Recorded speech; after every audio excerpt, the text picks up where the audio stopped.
আকাশে মেঘ জমে থাকলেই যেমন বৃষ্টি হয় না, তেমনি চোখ থাকলে প্রাকৃতিক সৌন্দর্য দেখা যায় না।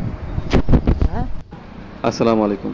দিন বৃষ্টির লেগে সার দিছি না, তাই আজ যা দুপুরবেলায় বাইরে পড়ছি, অপেক্ষা করছি যে বৃষ্টি হয় কিনা। দেখি যে না, বৃষ্টি হইতেছে না, প্রচুর রোদ আছে। তাই সার দেওয়ার লেগে ক্ষেতের দিকে রওনা দিছি। পথের মধ্যে ফায়ালাইছি নাইম আর লিমন রে, তাই আর দুজন লয়ে লইছি। তখন আমরা আমিনুলের আব্বার কলা ক্ষেতের ভিতরে যাইতেছি। তো আমার এই জমিটা বাড়ি থেকে মোটামুটি অনেকটা দূরাত।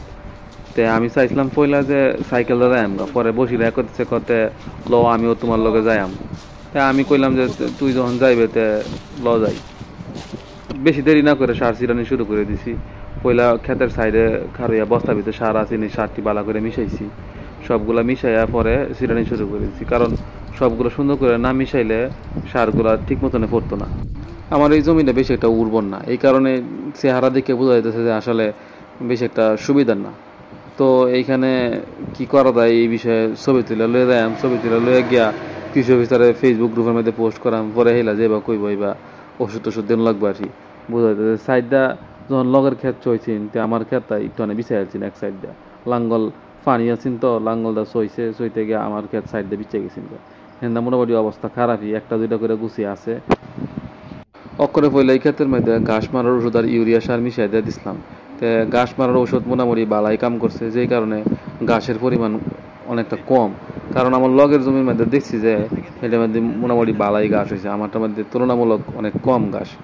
ইউরিয়া সার যেরকম দিছিলাম সেই অনুযায়ী কাজ করছে না, গাছের পাতাটি লাল লাল ভাব দেখা যেতেছে, মানে লাল লাল না, হলুদ হলুদ ভাব দেখা যেতেছে। তা আমি চিন্তা করছি অন্য কোনো ব্যবস্থা করুন লাগবো।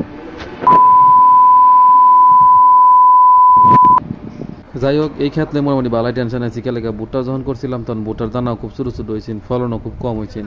যদি এই ক্ষেত্রের মধ্যে একটু ফলন ভালো হতো, আমি আশা করছি আরও 2-3 মণ ভুট্টা বেশি পাইতাম। এই পুরনো অভিজ্ঞতা হলো এই মোটামুটি একটু টেনশনে আছি, কারণ ধানের ফলনও যদি খারাপ হয় তাহলে তো অবস্থা খারাপ।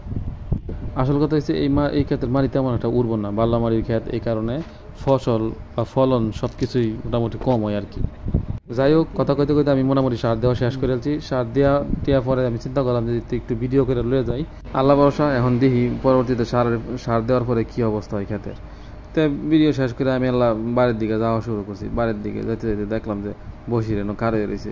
চিন্তা করলাম বসির রতক্ষণ আমার ভিডিও করছে, এখন হ্যাঁ একটু ভিডিওর মধ্যে আইনা দিই। এই নাই আমার লিমন তো আগেই গেছে গা। যাই হোক, তো সবাই ভালো থাকুন। ভিডিওর মধ্যে অনেক অনাকাঙ্ক্ষিত ঘটনা ঘটে গেছে, যেগুলো আমি দেখছি না, আপনারাও কিছু দেখুন না। যে ভালো থাকুন, আল্লাহ হাফেজ। কৃষিকাজ কত কষ্ট।